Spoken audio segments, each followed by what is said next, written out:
Hey everyone, Lem here. Welcome to my life.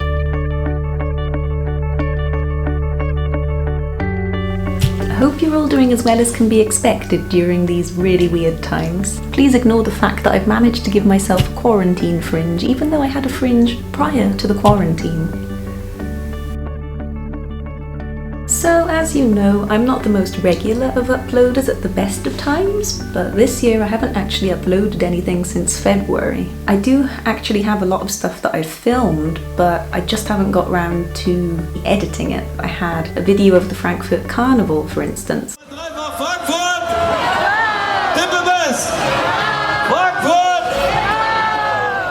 And also a video about my life in self-isolation, what with the current crisis. But then everything kind of became irrelevant because I went and had my own crisis. Impeccable timing as always. I don't do things by halves. When I have a mental breakdown, it happens during a global pandemic. What happened was, a few Thursdays ago, I tried to kill myself.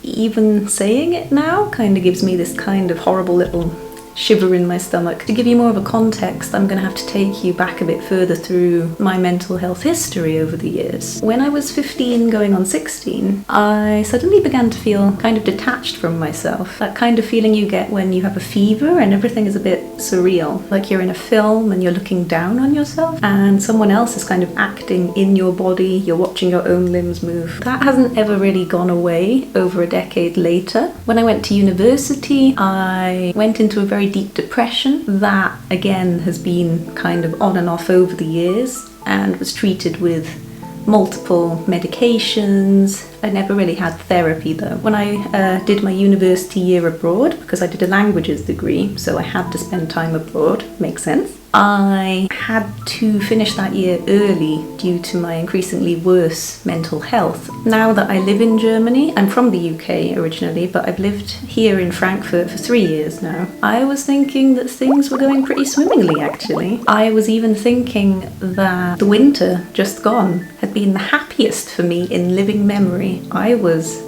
abnormally happy. What I'd been noticing is that for the past couple of years, my diagnosed depression had started to kind of metastasize and evolve in a way that I wasn't comfortable with. Rather than having just pure, plain, ready salted depression, sadness now, I had this terrible, terrible self-loathing and I was experiencing massive ups and downs in mood. Cycles kept returning and returning and returning and I didn't really know what was going on. I wouldn't be ecstatic, but I'd be pretty full of energy and able to accomplish more at work, very positive outlook. I would work out for hours. For me, that's weird. Might be normal for some of you, I don't know. I would spend money on things I didn't need, I would buy them impulsively, and afterwards I would plummet back down to earth and I would just feel crushing guilt for the sheer fact of my existence. And I would want to die, and I would want to die so badly because I just thought my actual being is a scourge on society. I cannot inflict myself upon the world as I am. I just hated myself for everything I hadn't done and hadn't achieved and all that I wasn't. I went into the crisis pretty strongly, self-isolated, worked from home for a few weeks, and then things just went south. I had been managing to keep to a good routine, but suddenly I wasn't sleeping well. My nights were very disturbed, I had terrible dreams, and I could feel myself sinking. Not this again. It had been a certainty of mine that I would kill myself at some point, but now seemed like the most fitting time given the current state of things. And I could not bear to be myself any longer. It sounds so melodramatic when I say it now, but that is genuinely how I felt at the time. It wasn't so much that I wanted to die, I just wanted that pain and that guilt and that complete self-loathing to be gone. I went into my shower cubicle, sat there in the dark, played my sad playlist, because I think we all have one of those playlists that you just have to cry to. I started to cut myself. I got drunk and I took the pills that I'd so neatly sorted when I was tidying up my drawers right at the beginning of quarantine and was so proud of myself for being organised. Even then I knew I didn't really want to do this. I couldn't feel my knees, I couldn't feel my feet, they were tingling weirdly. I was just like, laughing and crying and cutting, and it was a mess. But luckily I have the best friends in all the world, and I think they'd been sensing that things were not right with me. Someone called me. I'll be forever indebted to her. I stayed on the phone with her for a couple of hours and just babbled nonsense to her. She stayed until she was sure I was in a better frame of mind. She knew I wasn't in mortal peril, and until she knew that I'd got myself some water and gone to bed. Somehow a week passed. Work had been keeping me in a set structure. I had tasks to accomplish, I would do them. There was a shape to my day. But as soon as that was gone, I was helpless, I was on my own. The problem was that we were running up to a bank holiday, and there were going to be 4 days where I would just be on my own. Friday, Saturday, Sunday, Monday, of my own company, my own thoughts, nothing but me. And I knew I could not do that. I knew I could not survive that. I was gonna try again. I'd talked about what I'd done with another dear friend. She managed to find a kind of hotline that I could call. So I called this number. I couldn't think what else to do, and by this point it didn't feel like me doing it. I just thought, well, what have I got to lose? I was drinking, crying. I was not productive, of course. I was advised by the hospital to come to their emergency mental health department. This was the strangest journey of my life. I remember trying to think, what should I wear? Because I want to look like I'm suffering and that I'm mad, but not like too mad that I'm scaring people on public transport or whatever. Packed a small bag with some snacks. I didn't know how long I'd be waiting. I brought sunglasses. Why did I bring sunglasses? The sun had gone by the time I got out. I got off at the wrong stop.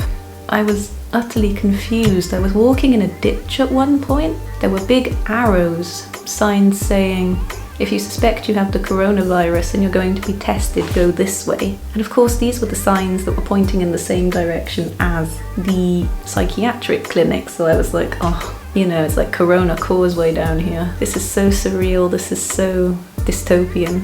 What am I doing? I genuinely thought at one point, if I get lost now, I won't have enough energy to walk back to the station. So finally got to the clinic, couldn't get in because, get this, I did not see that even with an active death wish and having made an attempt on my life, albeit a week earlier, I didn't see that I was an emergency case. What am I doing here? I'm wasting everyone's time. They're probably just going to pat me on the head and be like, there, have some pills and go home, or not even that. So I tried to get into the building. I followed someone in, wandered around the empty day clinic and got shooed out because of course it was closed by then. This was early evening. So I stood outside, called the number, and I was like, I can't get in. I'm here, but I can't get in. And they were like, did you press the emergency buzzer? And I was like, oh no, we'll do that then. They came in and collected me from where I was sat next to a bin, which is kind of where I thought I belonged at that point. I was like, yeah, I belong with the trash. First they did a temperature check because of course with the virus they have to be ultra cautious. They escorted me in, gave me a terrifying surgical mask that was attached to a lurid pink hairnet that covered all of me, all of my head that is. And the male trainee was trying to chat me up. He kept saying things like, oh, you got a nice body. Where do you live? And I was just kind of like, now is neither the place nor the time. Can you not see? Just, The female nurses asked me to describe why I was there, and can you believe I've been mentally ill for over half my life, and really this is the first time I had been asked to describe my entire history of mental illness. And they finally said, judging by what you've told us and with the knowledge that if we release you, you may make another attempt on your life, we would like to admit you to the hospital responsible for your catchment area of the city, and we've ordered a taxi. It'll be here to pick you up and take you over there shortly. I kind of wanted this, and I'm also terrified. I had zero idea what to expect. I'd never even been admitted to hospital for any reason. All I had were the things in my rucksack. It was all very strange. I was also given a kind of case history that I was to present at the other hospital. As I read this case history, it suddenly dawned on me this is awful. I had not been taking it seriously because it had all happened to me. But if this had been anyone else's story, I would have felt immense pity for them. I saw depression, I saw borderline suspected, I saw suicide attempt, self-harm, 5 different types of antidepressants I'd taken in the past. I saw a long and checkered history of pain, and I could not connect that to me. This is how I've lived. This is kind of how I thought everyone lived, because this has been my normal for so long. Anyway, I got to the hospital, and when I got there, they did not seem to know that I was coming or what to do with me. They made me stand outside, kind of shouting in from the drive, and they said, okay, suicide attempt, fine. How much alcohol did you drink? How many pills did you take? And I felt like I had to somehow prove that I was suffering enough to even be there. Bear in mind, I'd left my flat at about 4:30, but then I'd got so horribly lost. I'd taken the wrong tram, walked in the wrong direction, things like that. So I'm not quite sure when exactly all of this took place. I just know that when I was finally admitted, it was 9:15 in the evening, and I was finished. I was led to a little waiting room, and I leaned my head against the wall, and then an absolute angel of a nurse came in and gently asked me again to explain my story. I told her about my past struggles and how when I'd first come to Germany I'd experienced a lot of racial and sexual harassment and things like that. I was very tired, but I managed to somehow...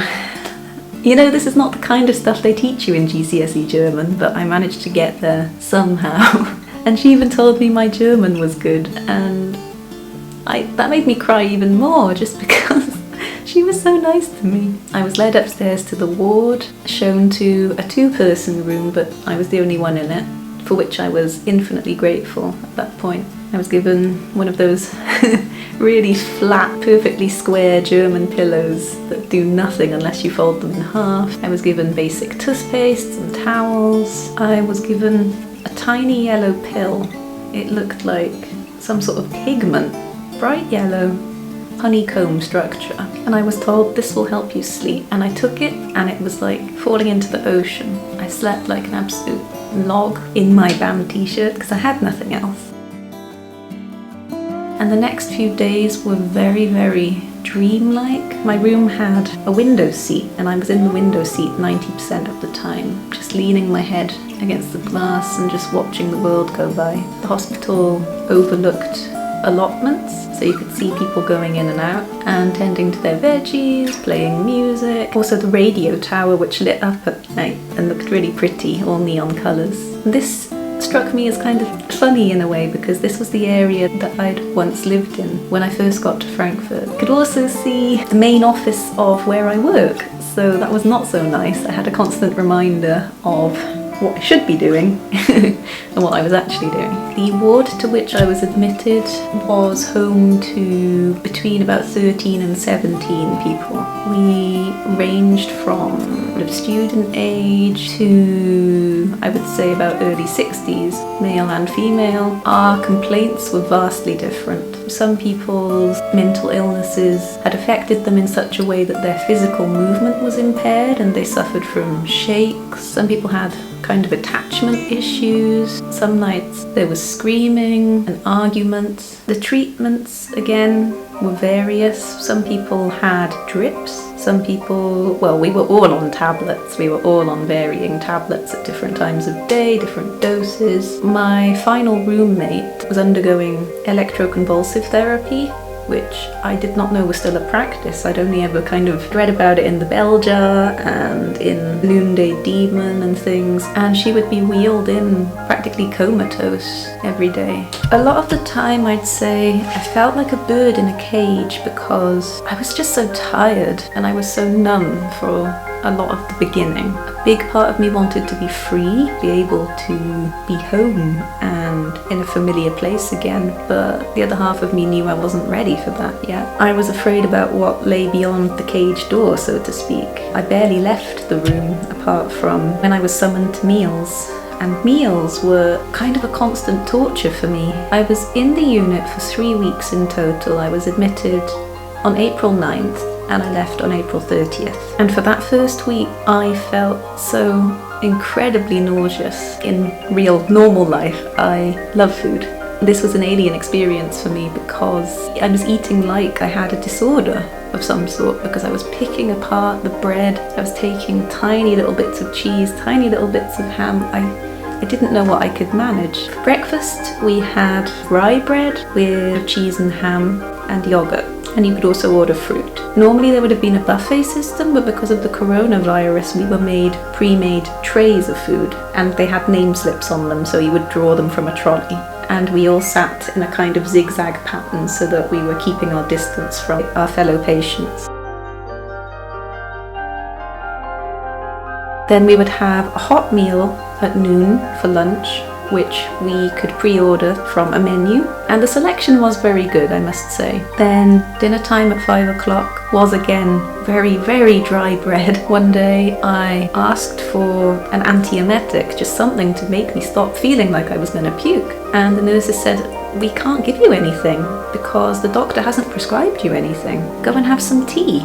I worked my way through all of the teas that week. And I don't even drink tea normally. That's just one way in which this experience changed me. I had rosehip, I had peppermint, jasmine, fennel, even this kind of cool herby one, which was supposed to ward off colds and things. I cannot fault the care that I was given. At regular intervals, nurses would come in and ask how I was doing, how I was feeling, what I was doing, whether I had plans for the day. After the bank holiday Monday, we had to get with the programme, which meant being woken up at 6:45. I was not a happy bunny. A lot of the sessions fell through because of the virus, but yeah, there was still a lot on offer. There was art therapy, there was an entire workshop. You could do anything you wanted, basically. Drawing, painting, pottery, even a woodworking workshop. I had been mostly signed up for the art therapy and for mindfulness group, which if you look back at my past videos, you'll see me and mindfulness don't really get on that well. And also the depression group. The therapies were not doing much for me. The medication was, though, escitalopram, which I'm still not sure how it varies from citalopram, and still can't say it. I've been calling it quesadilla because I can't say it. And whenever they say it in German, it seems to have like 1,000,000 syllables. And that is actually an antipsychotic. That's new for me. We were all able to have a meeting with the head doctor and the psychologist once a week. And at these meetings, we could discuss our medications and our therapies and how we wanted to proceed from here. And that was in addition to morning rounds every other day where we could discuss any concerns we might have with the nurses on duty. After that first week, because I was feeling like such a zombie, I asked to be able to stop taking the little yellow pill, but it was like a horse tranquilizer. It knocked me out. And I was able to do that. They were very good about trusting me to make my own judgments about what was working for me and what wasn't. So I did have more energy and was able to think more clearly then. I even did some writing at the unit. They really did their best to keep us occupied. I was forced into doing physical activity even. Ladies and gentlemen, I was tricked. We played with Velcro mitts and we went back and forth in a triangle for goodness knows how long. A lady was watching us and she actually got sick of it. She said, "Girls, don't you want to give it a rest?" But we were like, no, because it was a wonderful distraction from all the noise going on in our heads. There was also one occasion where we got all of the instruments out of the storeroom and had just a crazy kind of band session. I made good friends and we went on walks, we ordered pizza one night. Over my 3 weeks, I really got into the swing of things. I was also very lucky at this time that my employer encouraged me to take all the time that I needed just to work on myself.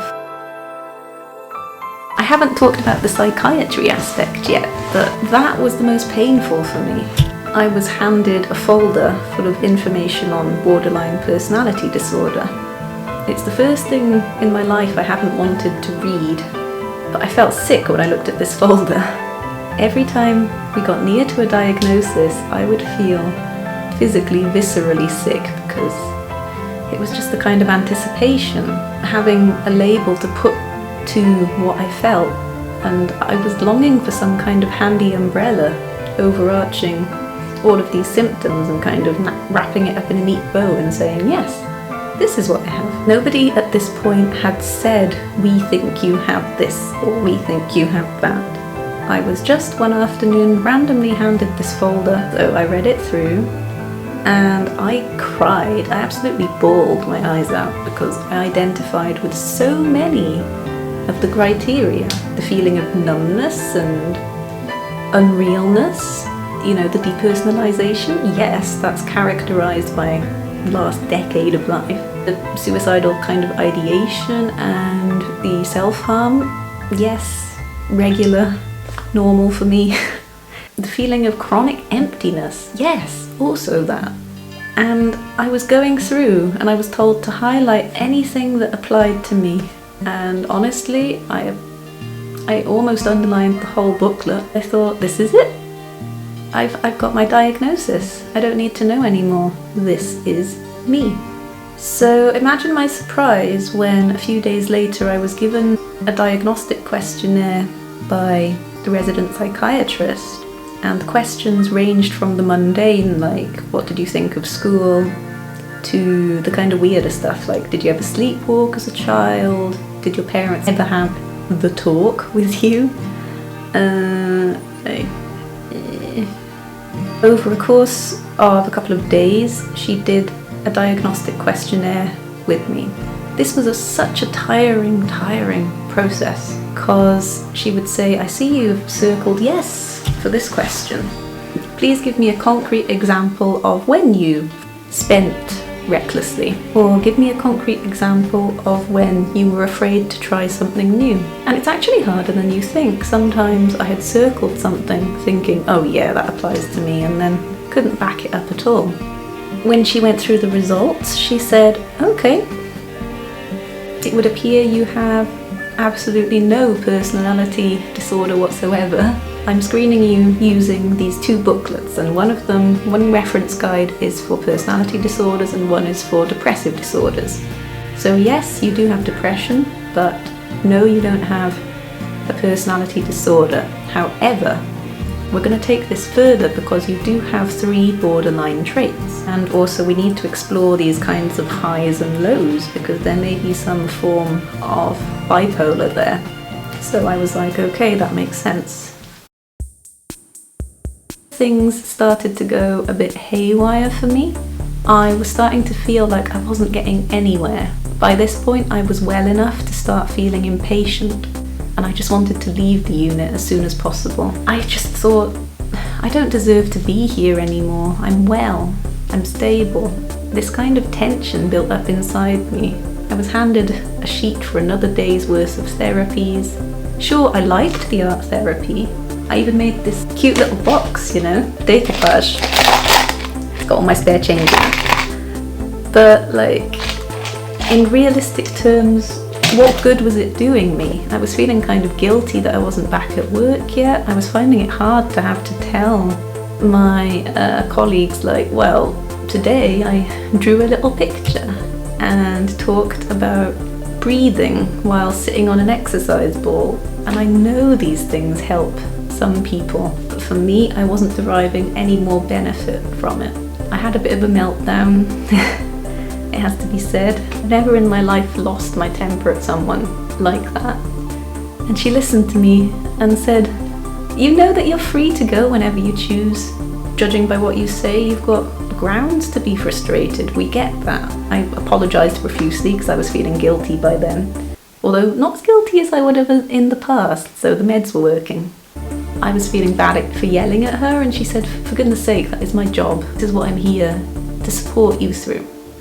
She said, you may go home tonight and sleep in your own bed and come back to the unit early tomorrow morning and see how you do. And so I did. I came home, I finally got a fresh set of clothes because I'd been rotating the same outfits ad infinitum for 3 weeks, and that was like, normal for me. I didn't have a hair tie to my name. I didn't have a stroke of makeup. I felt like I was in dire straits. I thought my ear piercings were going to close up. Slept so soundly. Came back to the unit very early. Saw the head honcho doctor, and he said, well, if you're happy and you really want to be released, then we are fine to do that. You can be discharged tomorrow. And all at once I felt a little stab of fear, like, okay, I'm going back to the world again.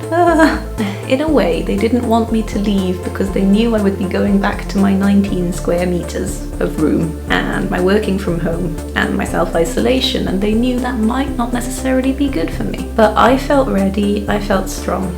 This had all been a very long time coming, and in some ways it's the best thing that could have happened to me, because I really don't know how quickly I would have got the right medication for me or treatment at all if I'd just been left to my own devices. I think it took a breakdown to actually get me to start the healing process. Else I would have been, well, not happy, but I would have just gone on and on and on, because that was my normal. I didn't see that there was anything wrong with going through life suffering like I was. It was really only when a new patient came in and she looked at me across the dinner table and she said, what are you on? And I said, oh, you know, quetiapine and citalopram. What are you on? Fluoxetine. And we gave each other kind of like, yeah, knowing looks, that I was like, oh my gosh. Over the years, I've become like a depression veteran. Being at the unit, it was like I've been on this roller coaster more than half my life, and only now is someone putting the brakes on and saying, stop, it's okay.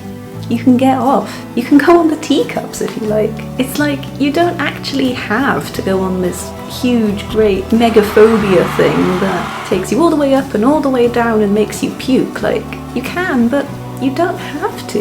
It doesn't have to be this hard. And being at the unit, I finally felt like perhaps I deserved to have a bit of an easier time of it. I've been back home for a couple of weeks and I feel great. I mean, I'm tired physically. I think the medication will do that, but that is a small price to pay for the mental peace I feel. It almost feels like cheating in a way. It's kind of bizarre because I don't hate myself. I've tried just as a kind of curious experiment, but I can't physically do it. I think the words, I hate myself, and they're just words. They have no strength behind them. They're just expulsions of air, and they're not backed up by emotion or reason. They never were really backed up by reason. I can live. I'm allowed. I might even deserve it. Who knows? I feel like at the moment I'm still sort of processing everything I went through, because it is the most vulnerable I've ever been in my life, and it is very strange, especially with the psychiatric component of things. You start to see yourself in a different light. You kind of look back at your past behaviours and things that have happened and you reframe them somehow. For instance, I looked back at my high period sort of at the beginning of the year when I couldn't understand why everyone was so depressed and getting seasonal blues. I was like on top of the world. I'd come home from a draining day at work. The instant I had to go to bed, I would just dance madly in my room in the dark on my own, and I couldn't sleep and my thoughts would rush, and now I could kind of see that through a lens of, okay, something wasn't right there. It wasn't just you being a weirdo. And it is scary. Instinctively you want to curl up in a ball like a hedgehog and hide, but sometimes you need to show things to people and say, this is what happened to me, this is what I did, this is how I felt.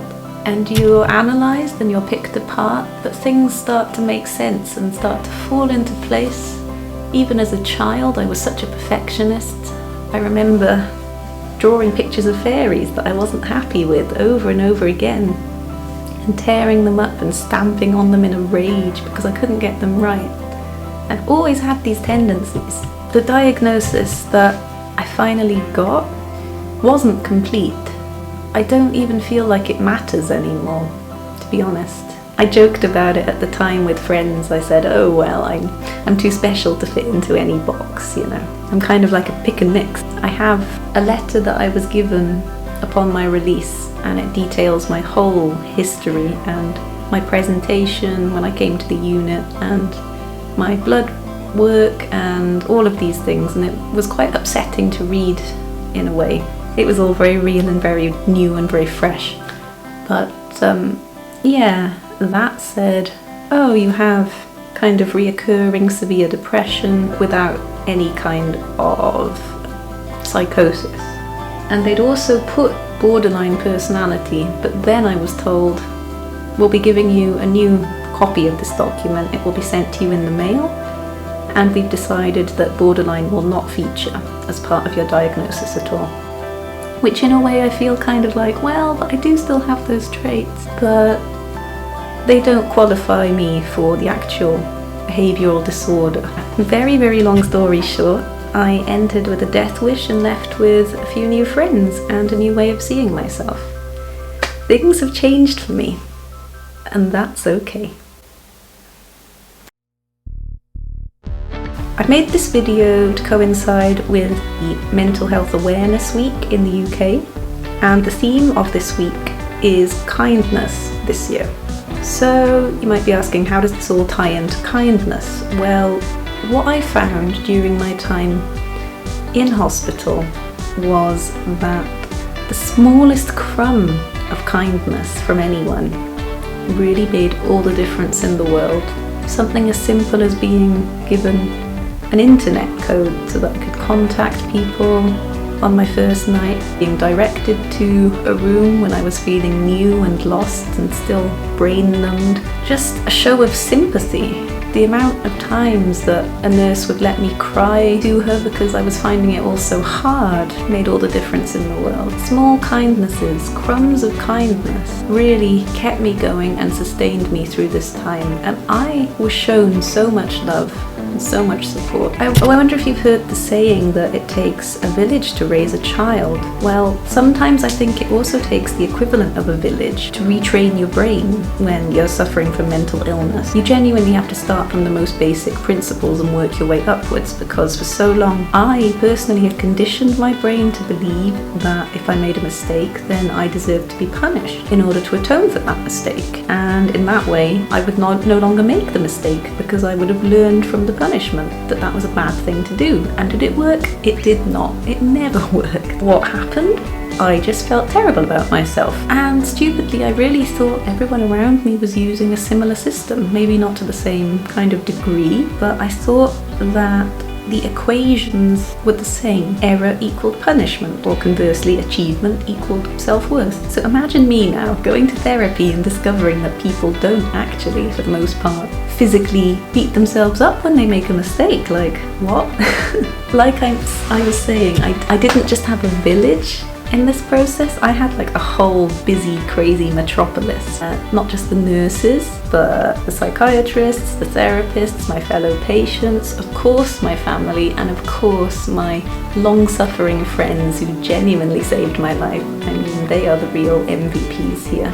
It's insane how many messages I would get, how many shows of support every single day, people ringing to check up on me, check in with me. They were in this journey just as much as I was. If that's not kindness, then I don't know what kindness is. Guys, be kind to others. Everyone is trying to cope with this current unprecedented situation in their own ways, and you know, some are probably faring better than others. Don't just assume that someone's doing okay. If you can reach out to them in any way, shape or form and support them, then please do that, because for a lot of depression sufferers such as myself, being alone with limited social contact is very difficult. Very, very importantly, be kind to yourself. I've heard this quote that I love, which is, treat yourself like someone you are responsible for helping. I'm so fortunate for everything that's happened, so fortunate as well that I have access to this wonderful healthcare system. The hospital is also offering me therapy until I find a therapist independently, which is going to be difficult, admittedly, during these times, but it's difficult generally anyway. There's always a paucity of available spaces. It's just a case of kind of shopping around, ringing up. Don't ever feel like you're a burden. There are people who love you and they want the best for you. They want you to be happy, or at least to survive. Nothing could be worse than hearing, you know, the worst. If there's any last hope that you have at all for yourself, then please try just one more time, because that one last time could be the time that something changes for you. And I know it's hard, it's so hard. It's the hardest thing you'll ever have to do, but it could also be the making of you. So please reach out to someone. I just felt I had to share that with you. I hope that you all are staying healthy and safe. I'll speak to you again soon, hopefully. Hwyl fawr.